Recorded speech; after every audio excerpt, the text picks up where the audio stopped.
नमस्ते दोस्तों, मैं डॉक्टर माधव धर्मे, consultant physician, Sahyadri hospital. ICU में की जाने वाली प्रक्रियाओं के बारे में जो श्रृंखला है, उस श्रृंखला में ये दूसरा वीडियो है। जैसे कि हमने हमारे पहले वीडियो में दिखाया था कि अगर किसी कारणवश किसी पेशेंट को ऑक्सीजन देने की ज़रूरत पड़ती है तो कौन से विविध प्रकार के different types of oxygen delivery devices होते हैं, उसके बारे में हमने जाना। आज हम जानते हैं अगर उन डिवाइसेस के बावजूद भी ऑक्सीजन अगर पेशेंट का नहीं बढ़ता है तो उसे वेंटिलेटर पे लेना पड़ता है। वो वेंटिलेटर आखिर होता क्या है उसके बारे में। तो आइए जानते हैं वेंटिलेटर सिस्टम के बारे में। दोस्तों, इस वेंटिलेटर में जो इनलेट होते हैं वो होते हैं इस तरह के, जैसे कि पावर सप्लाई, उसके बाद होता है ऑक्सीजन सप्लाई। ये जो ऑक्सीजन सप्लाई था इसके बारे में हमने पहले वाले वीडियो में देखा था। ये ऑक्सीजन सप्लाई वाइट ट्यूबिंग के साथ इसको दर्शाया जाता है, जो कि ऑक्सीजन प्रोवाइड करता है मशीन में, और यहाँ से आने वाला ऑक्सीजन 100% यानी 100% होता है। इसके साथ ये जो ब्लैक ट्यूब आप देख पा रहे हैं, ये है एयर का ट्यूब। अब सिंपल एयर एंड ऑक्सीजन इनको मिलाकर जो हमने मशीन पर सेटिंग किया है उस हिसाब से ये मशीन ऑक्सीजन का परसेंटेज डिलीवर करती है ट्यूबिंग्स में से। तो आइए अब देखते हैं कि कौन से पैरामीटर्स होते हैं जो कि आपके डॉक्टर, आईसीयू के इंटेंसिविस्ट जो इस स्क्रीन पर सेट करते हैं। जैसे कि आप देख पा रहे हैं, यहाँ पे अलग अलग टाइप के मोड्स होते हैं जो कि आपके लंग्स की कंडीशन के हिसाब से आपके डॉक्टर डिसाइड करेंगे। अब आइए देखते हैं वेंटिलेटर पर सेटिंग्स कैसे किए जाते हैं। सबसे पहले आप यहाँ देख पा रहे होंगे, ये डिफरेंट टाइप्स ऑफ मोड्स है जो कि आपके इंटेंसिविस्ट डॉक्टर डिसाइड करेंगे पेशेंट के लंग्स की कंडीशन को देखकर। इसके बाद देखते हैं ऑक्सीजन का प्रमाण। यहाँ देख सकते हैं आप, मैं यहाँ से ऑक्सीजन का प्रमाण कम करके आपको दिखाता हूँ। जैसे कि हमने हमारे पिछले वीडियो में देखा था, हमारे नॉर्मल एटमॉस्फेयर यानी वातावरण का ऑक्सीजन परसेंटेज होता है 21%, remaining are the other gases. तो यहाँ पे आप देख सकते हैं कि मैं यहाँ पे ऑक्सीजन का प्रमाण सेट कर पा रहा हूँ जो 21% एटमॉस्फेरिक ऑक्सीजन है उससे कई ज़्यादा, यानी कि मैं यहाँ पे 50 भी सिलेक्ट कर सकता हूँ, इसको मैं 70 भी सिलेक्ट कर सकता हूँ, यहाँ तक कि मैं इसे 100% भी सिलेक्ट कर सकता हूँ। अगर पेशेंट के लंग की कंडीशन ऐसी है कि जिस कंडीशन में पेशेंट को 100% ऑक्सीजन देने की ज़रूरत है, तो जो ऑक्सीजन मशीन को मिल रहा है उसमें बिना एयर मिक्स किए मशीन जो है पेशेंट को ऑक्सीजन 100% डिलीवर करेगी। इसके बाद आइए देखते हैं टाइडल वॉल्यूम, यानी कि जो पेशेंट को डिलीवर होने वाले जो गैसेस है ऑक्सीजन एंड एयर, इसका मिक्सचर का वॉल्यूम होता है। इसी प्रकार आप देख पा रहे हैं यहाँ पे बहुत सारे टैब्स है जहाँ से आपके इंटेंसिविस्ट जो है पेशेंट के लंग्स की कंडीशन को देखते हुए ये सारे पैरामीटर्स को सेट करेंगे। और ये एक डायनामिक प्रक्रिया होती है, यानी कि हर वक्त ये सारे डिसीजंस जो होते हैं ये बदलते रहते हैं। आपका ऑक्सीजन सैचुरेशन, आपके ब्लड में होने वाले ऑक्सीजन की मात्रा और पेशेंट के डिसीज़ की कंडीशन, इन सब को ध्यान में रखते हुए ये सारे पैरामीटर्स बदले जाते हैं और पेशेंट की इम्प्रूवमेंट ऑब्जर्व की जाती है। अब आइए देखते हैं वेंटिलेटर के आउटलेट्स, यानी कि वेंटिलेटर से निकलने वाली ट्यूबिंग्स। ये है आउटलेट जो कि पेशेंट को सांस डिलीवर करेगा। यहाँ पे एक फ़िल्टर होता है ताकि कोई भी जर्म्स यहाँ से आगे पेशेंट की तरफ ना जा पाए। फिर ये ट्यूबिंग्स ऑक्सीजन डिलीवर करती है, लेकिन जो भी एक्सपायर्ड एयर होता है पेशेंट से वो यहाँ से अंदर जाता है और वो एग्जॉस्ट के द्वारा बाहर डाला जाता है। अब आइए देखते हैं वेंटिलेटर पेशेंट के अंदर किस प्रकार से ऑक्सीजन मिश्रित हवा का पंपिंग करता है। ये जो इंस्ट्रूमेंट है इसे टेस्ट लंग कहा जाता है, यानी कि डेमोन्स्ट्रेशन पर्पस के लिए आप इसे इंसानी फेफड़ा समझ सकते हैं। अब मैं इसमें ट्यूबिंग्स शुरू करके आपको कुछ डेमोन्स्ट्रेशंस दिखाता हूँ। अभी आप देख सकते हैं जब मैंने वॉल्यूम कम किया तो फेफड़ा कम फूल रहा है, और जैसे ही मैं इसका वॉल्यूम बढ़ाता हूँ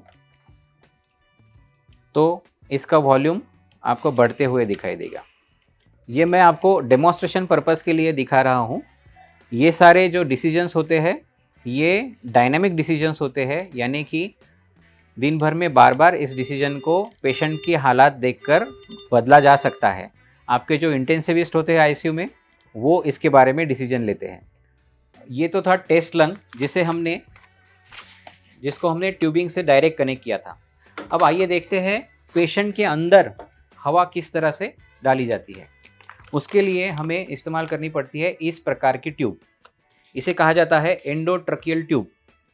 इस प्रकार की ट्यूब होती है जो कि पेशेंट के कंठ के अंदर डाली जाती है। अंडर विजन एक इंस्ट्रूमेंट होता है, उसको यूज़ करते हुए सांस की नली में इसको इंसर्ट किया जाता है और इसके बाद इसका जो कफ होता है उसे इन्फ्लेट किया जाता है इस तरह से।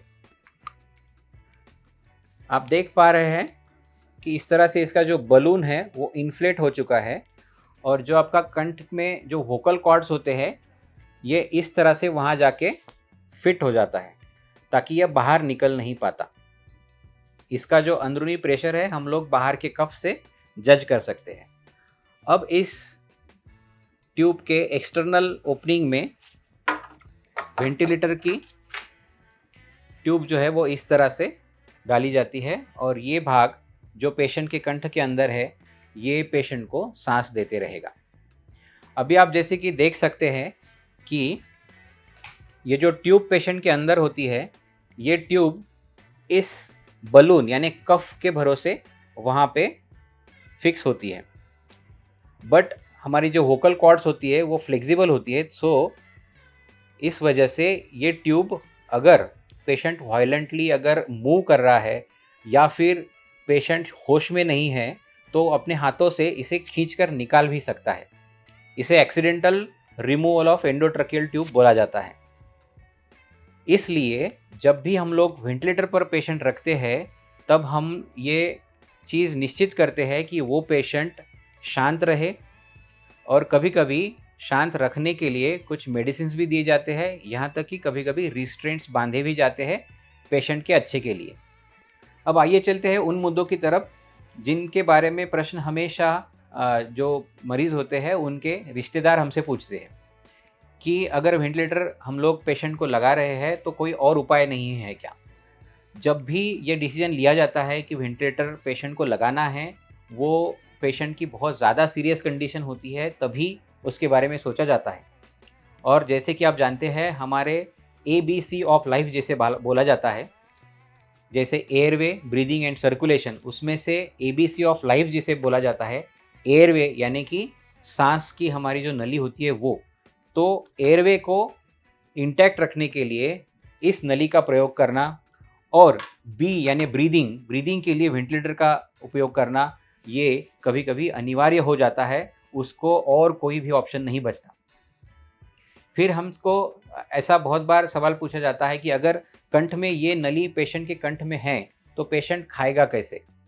तो ऑफ कोर्स वो पेशेंट अपने मुंह से नहीं खा पाएगा, इसलिए हमें कुछ और व्यवस्था करनी पड़ती है जैसे कि नेज़ोगैस्ट्रिक ट्यूब, जिसके बारे में हम आपको हमारे आने वाले वीडियोस में बताएंगे। या फिर ऐसे पेशेंट्स को जो भी न्यूट्रिशनल रिक्वायरमेंट होती है वो इंट्रावीनस तरीके से भी दे सकते हैं। अब आता है अगला प्रश्न कि हमारे पेशेंट का वेंटिलेटर कब निकलेगा। जैसे कि आप जानते हैं कि जब भी क्रिटिकल कंडीशन उसके पीक पर होती है तब पेशेंट को वेंटिलेटर की ज़रूरत पड़ सकती है। अब जैसे जैसे पेशेंट की कंडीशन इम्प्रूव होगी वो सारे पैरामीटर्स और ट्रिगर जो है वो वेंटिलेटर पर रिफ्लेक्ट होते हैं। अब आते हैं हमारे अगले मुद्दे पर, जैसे कि हमें बहुत बार पूछा जाता है कि वेंटिलेटर पेशेंट से कब निकाला जाएगा या कम कब किया जाएगा। तो जैसे कि आप जानते हैं कि पेशेंट के क्रिटिकल कंडीशन की वजह से उसको वेंटिलेटर लगाया जाता है। जैसे जैसे पेशेंट के हालात सुधरते हैं, लंग की कंडीशन सुधरती है, पेशेंट का कॉन्शियसनेस लेवल अच्छा होने लगता है, तब पेशेंट को वेंटिलेटर की ज़रूरत कम होने लगती है। तब हम लोग इमीडिएटली पेशेंट का वेंटिलेटर नहीं निकाल सकते क्योंकि शायद उसके ब्रीदिंग एफर्ट्स कम पड़ सकते हैं। तो ऐसे वक्त जो अलग अलग टाइप के मोड्स वेंटिलेटर पर होते हैं वो सिलेक्ट किए जाते हैं और पेशेंट को अच्छे से सांस लेने के लिए प्रोत्साहित किया जाता है। अब आते हैं हमारे अगले प्रश्न की तरफ। जैसे कि हमें बहुत बार पूछा जाता है कि पेशेंट का वेंटिलेटर कम कब किया जाएगा या फिर निकाला कब जाएगा। जैसे कि आप जानते हैं, पेशेंट को वेंटिलेटर तभी लगाया जाता है जब पेशेंट के ब्रीदिंग एफर्ट्स अच्छे ना हो, उनके फेफड़ों की कंडीशन अच्छी ना हो, या फिर पेशेंट के होश अच्छे ना हो। तो जब भी पेशेंट होश में आने लगे या फिर उनके लंग्स की कंडीशन अच्छी होने लगे, तब हमें क्लिनिकली वो पेशेंट की इम्प्रूवमेंट दिख जाती है और हम लोग डिफरेंट टाइप के मोड्स इसमें इस्तेमाल करना शुरू करते हैं, जो कि कुछ हद तक पेशेंट के सांस को एक्सेप्ट करने लगते हैं। ऐसे समय आपके डॉक्टर पेशेंट के हालात को देखकर अलग अलग प्रकार के मोड्स यूज़ करना शुरू कर देते हैं और इस दरमियान पेशेंट कुछ हद तक सांस लेता है और कुछ हद तक मशीन उसको प्रोवाइड करती है। अब आगे चल के एक ऐसी सिचुएशन आ जाती है जबकि पेशेंट पूरी तरह सांस लेने लगता है, जिसे हम लोग बोलते हैं पेशेंट सांस को ट्रिगर कर रहा है। तो जब भी ट्रिगर होता है तब इस मशीन पर वो ट्रिगर रिफ्लेक्ट होता है कि पेशेंट खुद की सांस अच्छे से ले रहा है, और उस समय फिर धीरे धीरे ऑक्सीजन का प्रमाण, उनको दिए जाने वाले प्रेशर का प्रमाण और मोड्स इनको कम किया जाता है और फिर वेंटिलेटर निकालने का निर्णय लिया जाता है। हमेशा याद रखिए, ये सारे डिसीजंस डायनेमिक होते हैं। एक बार पेशेंट की ज़रूरत अगर वेंटिलेटर की कम होती है तो हमेशा कम ही नहीं होती। कभी कभार अगर पेशेंट की कंडीशन वर्सन होती है तो फिर से वेंटिलेटर बढ़ाने की भी नौबत आती है। अब आते हैं अगले प्रश्न की तरफ। एक जनरल मिथ बहुत लोगों में होता है कि अगर पेशेंट को वेंटिलेटर लगाया गया तो पेशेंट के बचने के चांसेस जो है वो नहीं के बराबर हो जाते हैं। ऐसा नहीं है। अगर पेशेंट की डिसीज़ कंडीशन इस प्रकार की है कि उसमें पेशेंट का बचना नामुमकिन है तो ऐसा आउटकम आ सकता है, लेकिन किसी कारणवश अगर वेंटिलेटर लगाया गया है इसका मतलब पूरी तरह से हार मान लेना ऐसा नहीं होता। जैसे कि आप जानते होंगे, जब भी कोई बड़ा ऑपरेशन होता है और पेशेंट को जनरल एनेस्थीसिया दिया जाता है, यानी कि पेशेंट को पूरी तरह से बेहोश करना पड़ता है, उस वक्त भी पेशेंट को कंठ में ट्यूब डालकर वेंटिलेटर पे लिया जाता है और कुछ घंटों के ऑपरेशन के बाद पेशेंट को सेफली ट्यूब, वेंटिलेटर सब निकाल के होश में भी लाया जाता है। जब भी आपके इंटेंसिविस्ट डॉक्टर पेशेंट को वेंटिलेटर लगाने की सलाह देते हैं तो आपके मन में जो भी प्रश्न होते हैं वो आपके डॉक्टर से पूछिए और किसी भी प्रकार के मिथ्स अपने मन में वेंटिलेटर के बारे में ना रखें। हमारा प्रयास यही रहेगा कि आपको आईसीयू में की जाने वाली प्रक्रियाओं के बारे में पूरी जानकारी मिले और कोई भी गलतफहमियां ना रहे। अगर आपको आज के वीडियो के बारे में कोई भी शंका या प्रश्न है तो हमें कृपया लिखिए। मैं और मेरी टीम आपकी प्रश्नों के उत्तर देने की कोशिश करेंगे। नमस्ते।